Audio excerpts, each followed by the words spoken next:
Well, hey guys, welcome back to Let's Create with Alex Blake. I'm your host, Alex Blake, and today we have a guest on the pod. Everybody, welcome Danielle Hayden. Say hey, Danielle.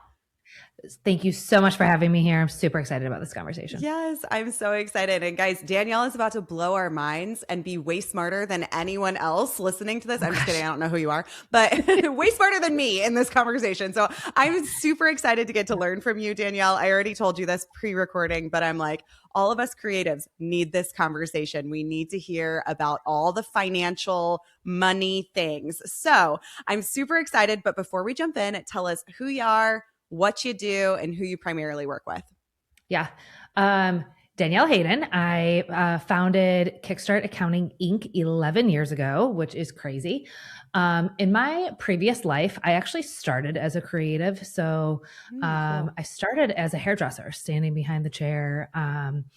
And what I realized at the time was that I had a knack for understanding how to use the numbers to hit my goals. And I started educating the people around me at the salon, how we could work together to hit our goals and like just showing them how to use the numbers. Fast forward, landed in corporate finance, worked my way up to chief financial officer, so CFO. And in that role, I was doing the same thing. I was working with the CEOs, private equity firms, investors. How do we use numbers to make better business decisions? So using numbers as a tool to grow. And so today I have helped thousands of business owners over the last 11 years using our Kickstart accounting framework to help creatives and help business owners get out of the day-to-day of their finances, be able to look at their finances like a CEO, be able to make strategic business decisions so that tax season just feels like any other Tuesday. Okay, I love this conversation already. I told you guys this is going to be good. I'm so excited for this. Well, okay. Well, I love that you came from like the hairdresser world. So is that kind of where your heart for working with creatives kind of started? Yeah, it's my heart for all of small business. Yeah. We deserve access to these numbers. And I think Yeah. that's the part is we're just this forgotten middle market where your local CPA office, you feel too small, right? Like you don't fit anywhere. Yeah. And I wanted to bring education. Like I want every single creative business owner out there to have access to their numbers that are accurate, Cool. and that they have the education that they need to be able to be like, okay, I can sit in the seat and be confident about the business I'm running. Yeah. I love that you use that word because that's exactly what I was thinking as you were talking. It's like you're bringing people confidence, because Yes. like that is Empowerment. something I think like, yeah, and the empowerment of it. Like when you don't know what you don't know, you feel insecure, like Yes. if tax season's coming around and you don't know what you don't know, you're going to feel insecure. I was actually thinking today, like, I feel okay. I was about to say excited. Excited is not the word, but I feel more empowered this year for tax season because I've had a couple and a few tax seasons under my belt where I've done the same routine with my accountant, and so I feel like I know what's coming and I feel prepared for it. But for photographers who don't know what's coming, it can feel very insecure. It can feel very like, ooh, shaky ground. I don't know what I'm doing. So Yeah. when you first like work with creatives, maybe they're new, maybe they're beginners, maybe they're in that intermediate world of they're not quite like professionals, they've only done a couple tax seasons or maybe even none. What do you think they're most likely struggling with? The fact that I think bookkeeping is this overlooked role in our finances. So you start your business and people will say, well, you have to have a tax accountant because you have to file your tax return. So we go find an accountant. But usually either you're trying to do the bookkeeping on your own or your tax accountant is throwing some type of financials together at the end of the year. Mm-hmm. To me, this is the number one mistake that we can make as business owners. We're putting our head in the sand and only coming up for air to see above of what just happened once a year. Yeah. And I can tell you client story after client story about the businesses that have gone under and the issues that I've seen in the industry because of business owners not being willing to look at their numbers throughout the year. So I think that's the number one thing that we can do is make sure that you have a full money team. You need to have a bookkeeper who understands QuickBooks, they understand small business, they understand finances, and they can strategically categorize all of your transactions. So what we do at Kickstart, I like to think of it as all of your business income and spending. You are just throwing this 1,000-piece puzzle onto the coffee table. Your bookkeeping team, like as your money team, we strategically put every single one of those puzzle pieces together. And all you as a business owner have to do is look at that final puzzle, and it's beautiful and it's organized and it's in the right place. But you should have a money team that is putting those numbers in place for you, so that when you get to tax season, you're like, I've already been saving money. I already have my tax reserve saved. I already know how much my business has brought in profit. I'm paying myself regularly. Like, I'm not excited to give Uncle Sam the money, but I feel ready for it. Yeah, empowered. It goes back to that word that you said before. That's really good. Why do you think I love the like picture that you just brought up of like the puzzle pieces and the 1,000 puzzle pieces on the table? That can feel really overwhelming when looking at that. But the other word that I think a lot of the time describes creatives when they're thinking about finances in this way is also emotional. Why do you think creatives feel so overwhelmed? Yes, but also emotional about finances and taxes and all of this kind of conversation? Yeah, it's really interesting. I had no idea before I started Kickstart how emotional money was. I call it the report card effect. So think about your report card. Like, growing up in our earliest years, we were told that you pass or fail. The rest of your friends are going to go on to the next grade and you're going to be held back. And if you're anything like me, who talked a lot or liked to doodle and did things on their own timeline, Creatives. yes, you probably also, on top of that, like, so my mom would ground me. So I would get my report card. It would say, talks too much, didn't follow directions, on our own timeline. And then my mom would get mad at me and then she'd ground me. So now my report card had negative connotation with negative connotation. So now let's put ourselves as a business owner. You get your financial statements at the end of the month. You go to open up that report, and all of that shame comes flooding back to you. Interesting. What if somebody comes and tells me that I got to close this whole thing up because I'm not good enough? What if I find out that I lost money for the third month in a row? Like, what if I'm not good enough? And honestly, usually when we get on financial review calls with our clients, the data more often than not shows that people are doing better than they thought, not the other way around. That's cool. Yes. That's interesting. I'm like absorbing that as you say it. That's actually like really cool, because I do think like people feel overwhelmed when they don't have access to the information. It goes back to what you were saying before. There's confidence in knowing what's coming. So when you do have a report, based on those statistics, you're probably doing better than you actually think that you're doing. You're overwhelmed about not knowing more than anything. Yes. Yeah, that's really interesting to think about. I also feel like for a lot of creatives, money issues can show up as something like burnout or like not having boundaries with things. Do you agree with that? Or is that something that you see in your profession? And if so, like, how does that show up for creatives? So I want to share a story about a client who came to us a few years ago. When Jenna originally called us, it was around November. And she called me, and she was a local gal, and she said, Danielle, I need you to teach me how to run my business at a loss. And I was like, okay, well, weird request, but basically I'll help you. So we did what we call a catch up. We got all of her transactions into the system. We got everything loaded in. And then we did what we call a financial review call. So every client, after we do catch up or onboarding, we do this initial call where we're walking them through where their finances are landing for this year. And in this financial review call, I said, Jenna, I got good news and I got bad news. The good news is that I don't have to teach you how to run your business at a profit. The bad news is it's November now, and I don't have time to implement any tax strategies. Sure. Here's what was happening with Jenna. She was putting her business and her personal expenses through the business, and not all of her personal expenses, but quite a few of them. And it was making her feel like she didn't have enough cash in the business. Right. As soon as that we told her that her business was generating a profit, this whole switch happened in her brain. She went from freelancer to business owner. Cool. The next year, I watched this girl. She went to every networking event. She did every conference. That girl grew her business. And it Wow. was only because of a mindset shift. Oh, I'm running a profitable business. This thing might actually work. Let me pour I'm allowed to pour my heart and soul into it so I can grow this thing. So, yes, there's just so much shame and overwhelm around not knowing. Yeah. She even shared with me, she goes, I cannot believe I didn't hire an assistant last year because I thought I couldn't afford it.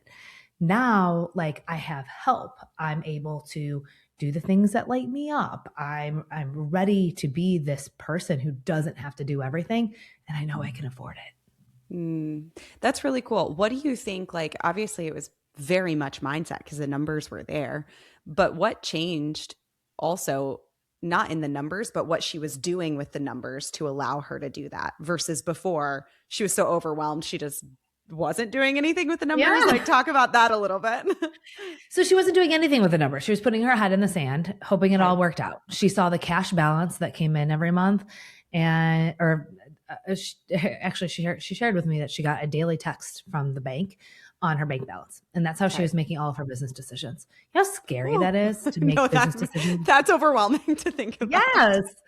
So it's this process of knowing at the end of each month, being able to see, like, so this client, she receives our monthly snapshot. And in our snapshot, she can see the revenue coming in. She can see her expenses. She can see where she's spending money. She's able to compare that. We share healthy benchmarking with all of our clients. So she's able to see Cool. the benchmarking of her spending, how much profit she has. She's able to save for taxes every month. And so there's this confidence that comes with it that she can now say, this is the amount of profit I have in my business. And I know now that the reason I didn't have any cash is because I already took $3,000 in owner's draws. Okay. You know how, like, you get a bunch of cash out from the ATM and at Hmm. the end of the night, you're like, where did all that go? You know that feeling? Yeah, yeah, yeah. So that's what happens in our business bank account. So she's swiping some personal expenses, but she didn't realize how much it was. She was taking out Sure. some owner's draws, but she didn't realize how much it was. So now being able to see the whole picture. Okay, I know exactly the profit of my business. I know exactly how much I made in debt payments. I know exactly how much I took out in owner's draws. Like, wow, now I actually feel really empowered. I took Right. $3,000 out this month as a business owner. Right. You're I like, I think was I can able to do pay this. myself. Like, that's Yes. amazing. Yeah. I love that. Well, that really, honestly, it leads into my next question really well because I was wondering what you would say, like, for those people who maybe are beginners and just listening to this and not knowing at all even what an owner's draw is. It's basically just paying yourself, right? So, how do you decide what to pay yourself when monthly things are so inconsistent as a creative? Yeah. So, as an LLC, you take owner's draws. It's just like going up to the cash ATM of your business. Here's what I want you to start practicing for. So, if you're a business owner who is growing, like, you have growth in your future, Hmm. meaning that eventually you'll want to become an S Corp. You'll want to be able to maximize your tax strategies. You'll want to be on payroll for your business. I want you to start practicing for that in the future. Okay. So you're ready to become an S Corp when you meet three qualifications. You're making $75,000 a year in net income for more than 1 year. You consistently take owner's draws and you no longer commingle business and personal expenses. Um, the number two in that is the most important. It is like going on a diet on Monday. You're not going to follow the diet on Monday. And so when you become an S Corp, the IRS says you have to pay yourself a reasonable compensation. So that means you have to pay yourself the amount that you would pay somebody else to do that job. Right. And so I want you to start practicing taking out regular owner's draws, aiming for that reasonable compensation number, and really being careful about business and personal expenses and where they're coming from. That's really good. So, would you say, like, to find that consistent number and stick to it for a time period? And if so, like, what is that time period? So you need to have $75,000 a year in net income for 2 years. So I'd Mm-hmm. say at least a year. What we saw happen, especially after COVID, we had a lot of businesses that went through a boom. They became an S Corp, and then the following year, the business contracted. Yeah. And as the business contracted, they weren't able to pay themselves enough in the following year. So we want to have 2 years, and we want to be able to say that this business is going to continue to grow or at least stay the same in revenue Mm-hmm. and profit year over year. Um, Yeah. but so I would say about a year, I want you to be consistent with paying yourself. And That makes if sense. reasonable comp is like, let's just say it's $50,000 a year. I am not saying you have to pay yourself $50,000 next month. Like work up to it. Okay. Right. Right. This is a process. Okay. So what would you say are some of these like perks then of being an S Corp versus an LLC? And then what do you think maybe are the risks involved with it too? Yeah. I in my opinion, the perk of being an S corp is that now you are a business expense to your business. You are lowering the net profit. You are paying less in overall taxes because you're not paying self-employment tax. Um, and then I love the idea that you're building overall wealth. So Mm-hmm. if you go to buy a new home, a new car, a vacation home, take out a line of credit, you are showing the bank investors that you have the ability to pay an employee Yeah. with longevity. And so I want you to create a healthy, sustainable, profitable business. And so paying yourself as an S Corp is one of those ways of creating overall wealth as an individual. Mm. That's really cool to think about. So let's think about somebody who just started their LLC. They one day have dreams of becoming an S Corp, but they're not quite there yet. I know you said earlier in our interview, you just said something so simple like get a team around you. But talk about what that team actually is. Talk about an accountant, a bookkeeper, a CFO. You know, like what are the differences between those things? Where should somebody start? What does that look like? My favorite question. So you need 4 people on your money team, no matter the size of your business. So as soon as you have regular income in your business, like you are consistently generating revenue, you have consistent expenses. The IRS doesn't care if you're if you're a numbers person. They don't care if you understand money. They want you at the end of the year, you need to be Yep. able to file your tax return with accurate financials. Period. The most overlooked team member is your bookkeeper. So your Okay. bookkeeper, they are going to keep you organized. They're going to be the puzzle keeper where they're organizing the whole puzzle. Um, it's so funny because as the chief financial officer in my background, like I want to do strategy and budgets and the CFO work. But I realized in my first few years, you literally can't file a tax return, build a budget, or create a business plan unless you know where you've already been. Yeah. So go look backwards first. Not sexy, but the most important. All right. So next we have our tax accountant. That's person number 2. Here's what I see happening is that we start our business and we hear, well, you need an accountant.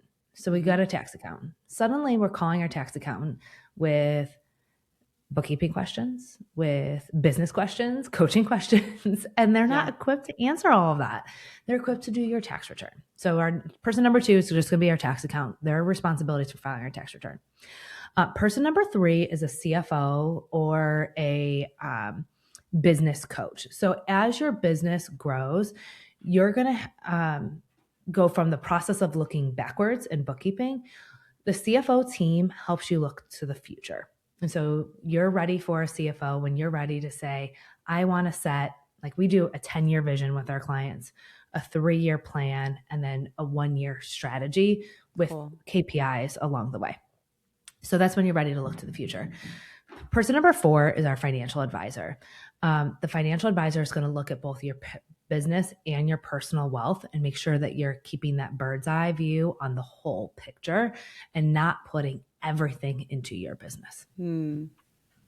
That's really, really good. I love getting to hear the four things and just hearing how different and separate they are, but it does make like a full team. Like it's very well rounded. There's behind you, there is, I just hit my mic as I said that. There's behind you, there's forward, there's current, and then there's taxes. you know Yes.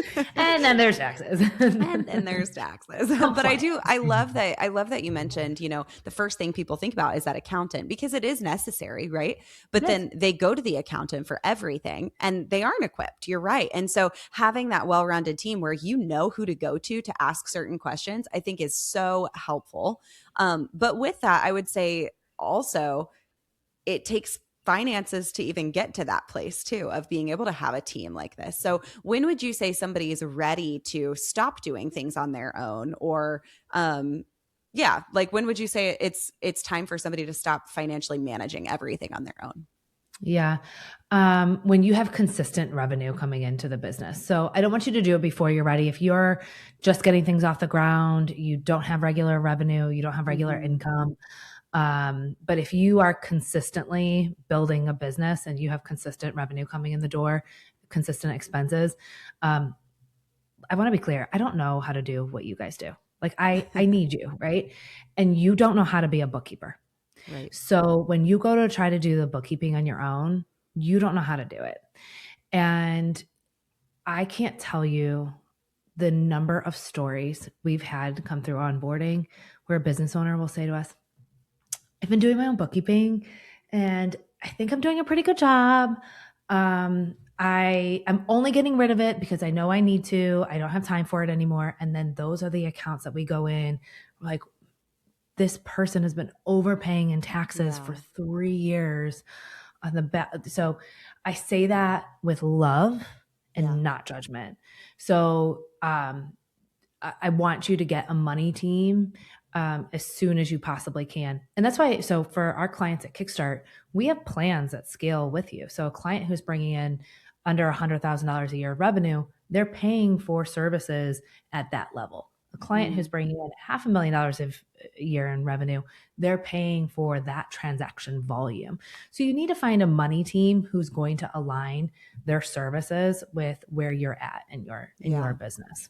Danielle, that's really cool to hear, because I think sometimes this conversation can feel super overwhelming, especially if you're just in the beginning or in that like beginner intermediate photographer phase, right? Where it's like, I'm not quite at that level and I'm not ready to hire somebody, like there are different packages that you have that are like custom sized to where we as photographers are in our current businesses. And I love hearing that. I think that's such a cool niche thing that you even do, that your company does, to just provide that and be of service to the people that you're serving. So just wanted to say thank you for that, because that's a really cool thing. But I also think that there have been times where I've listened to conversations like this on podcasts like this, where it's like money things and I'm inspired and I'm ready to go. But then I turn off the podcast and I'm like, okay, now I just feel overwhelmed, and it's like, I love the conversation, but then I think about money afterwards. I'm like, numbers, math. Oh no, head in sand, right? So if that is anyone's initial takeaway from this podcast so far, what do you think is like one bite-sized nugget that they can take from this that isn't overwhelming, but here's what to do? Take a personal inventory. Just an inventory of your feelings. Like right now, like how are you feeling about this episode? Like what emotions did this bring up? And what is your current state doing for you? Like the state of your finances and tax season, like how is that making you feel right now? If it's making you scared, anxious, we talked about being confident and empowered earlier in this podcast. There is another way, right? So we have to get you from scared and anxious to confident and empowered. And so I want you, just, if you do nothing else, just take personal inventory of how you feel around your business finances, what the conditions look like today. And maybe that's it. That's all you do.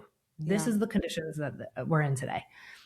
Then you can take one action step to make improvement in the future. But if you try to do all that right now, you're not gonna make any improvement. So just, how do we feel today? Then tomorrow, maybe we can take one action step.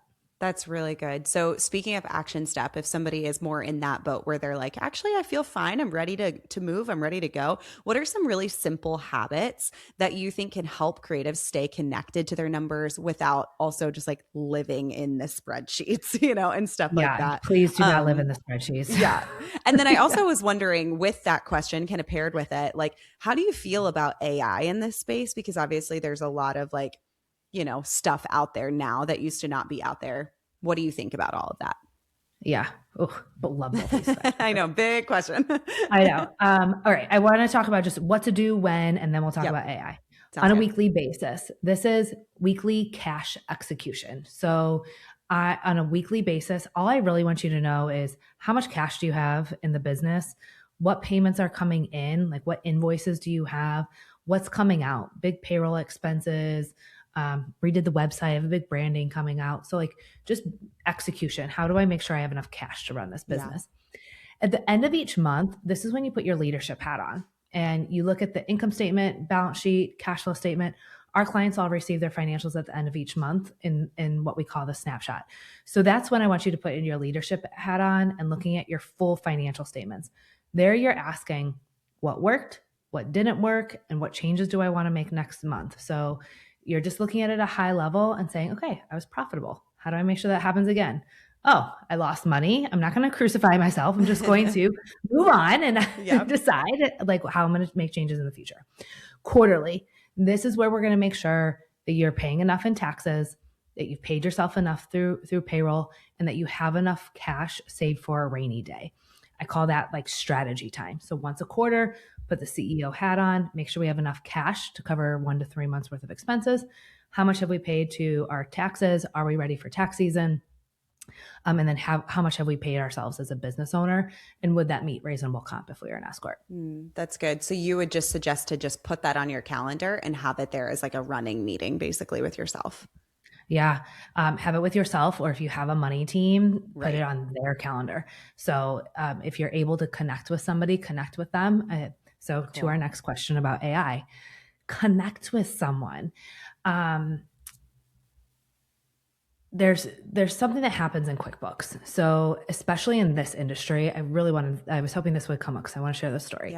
Yeah. We work with a lot of clients in this industry. And what we see in onboarding, especially around HoneyBook, we think when these software platforms are saying, oh, we sync with QuickBooks, we're like, oh my God, that's going to make bookkeeping so much easier. I don't need a bookkeeper now. So you sync the HoneyBook and then you apply the payments incorrectly. And then Yep. everything's duplicated. Yep. And we had about, I don't know, I think it was like 15 clients last December that we had to Oh, undo no. everything because they were about to overpay in taxes. It is scary. Wow. Okay, but here's what's scarier. QuickBooks, there's no red flashing lights, you guys. There's nothing. QuickBooks is going to let you make the error. You can miscategorize and like let's say you're an LLC and you're taking owner's draws, but you think, "Oh, that's payroll. I paid myself. It's payroll." So you Right. miscategorize it. QuickBooks says nothing. Nothing. Right. Okay, now you take your incorrect bookkeeping and you put it to, your CFO ChatGPT and you say, "Analyze my financials." Well, Yeah. ChatGPT wants to please you. It doesn't care if your financials are wrong. So Right. it analyzes your financials. And now you have business decisions that you're making on incorrect financials. And it is scary. Yeah. I personally asked Gemini the other day, I was like, let's just play this out, right? So I was doing it for my compensation. So I was asking questions about Ohio and what's a reasonable compensation and how much cash I wanted to have personally. And it was giving me the wrong information. Interesting. And all I kept on thinking to myself was, if I didn't know that this was incorrect, if I didn't know Mhm. enough to ask more questions, somebody would have walked away with that initial answer and they would have paid themselves incorrectly. Yeah, it's very Now, scary. I'm an active AI user, so I'm not saying don't use it. I'm just saying Right. have a human who can help you. Right. No, that's so good. I think like I use ChatGPT all the time. So like Yeah. I'm not against ChatGPT, okay? But I do think like what you said is so key, like asking the right questions. And the reality is if we don't know about a certain subject, we are not going to ask the right questions. And that's just true. So I love that you're like tying the human aspect of it, of go find a human expert and make sure that we're all on the same page here, So I do love that. Okay. Last question kind of on just like the small encouragements and practical takeaways, but what would you say to someone who just feels behind or maybe intimidated by their finances? Just take a deep breath and it's going to be okay. Yeah. Yeah. There's part of me that, in my journey, I've talked about, it's your responsibility as a business owner. The IRS doesn't care if you're a numbers person, it's your responsibility. And there's some of that that's true. And also there's no amount of shame that you can shame yourself into doing better. You can forgive yourself and say, this is where I'm at today. Yeah. And I have the ability to do things differently moving forward, and find a team that is going to do the same thing for you. I remember I worked with a CPA one of my first years in business, and he was so rude and judgmental to me. And I just left thinking, gosh, I don't want anyone to ever feel like this ever again. Yeah. And so, back to that human connection of just like finding a team to give you a big mama bear hug and say like, it's okay. Like, here, let me explain this to you because it's not that bad. Like the numbers can be a tool in your toolbox as a business owner. So just let go of the shame. You can't shame yourself into it. Yeah. I'm going to misquote you, but you said something of like, you can always change something, Do you remember exactly what you said? It was something like that. But I love whatever it was that you said.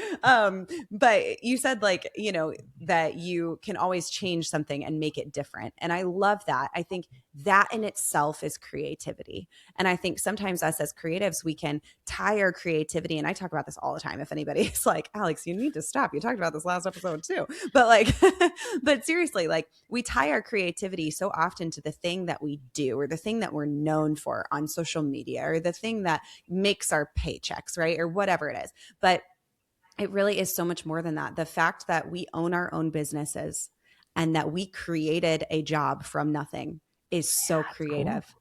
And so if something fails and if something flops, you get to be creative to rebuild it in a whole new way.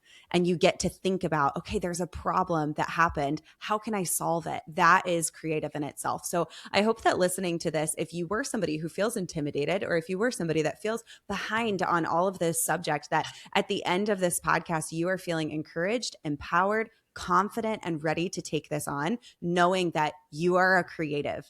And creatives, we can take on the world if we put our creative hats on. But if we take it off of shame, we're not going to get anywhere. Like it's nothing, we're stuck. Nothing can happen. But when creatives bound together, bound? What am I saying, Danielle? I like bind together. Sure. When we bind together and put our creative hats on, we really can change the world and change our industries. So I love that, Danielle. Tell everyone at the end of this episode where they can find you and follow you.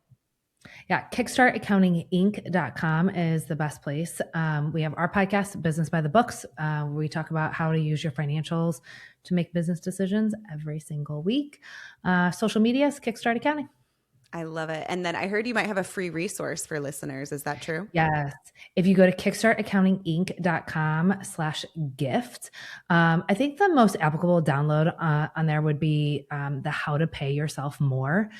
We have a worksheet on there. So cool. Download that and you can work on that with the information that you have. I love it. Well, this has been such a good conversation, Danielle. Thank you so much for coming on the podcast and sharing all of your insight and wisdom and just, again, going back to that word, empowering us. So I love that so much. Thank you for being here. Thank you for sharing everything. And guys, I love you guys. I will see you guys next Thursday. Bye. Mwah.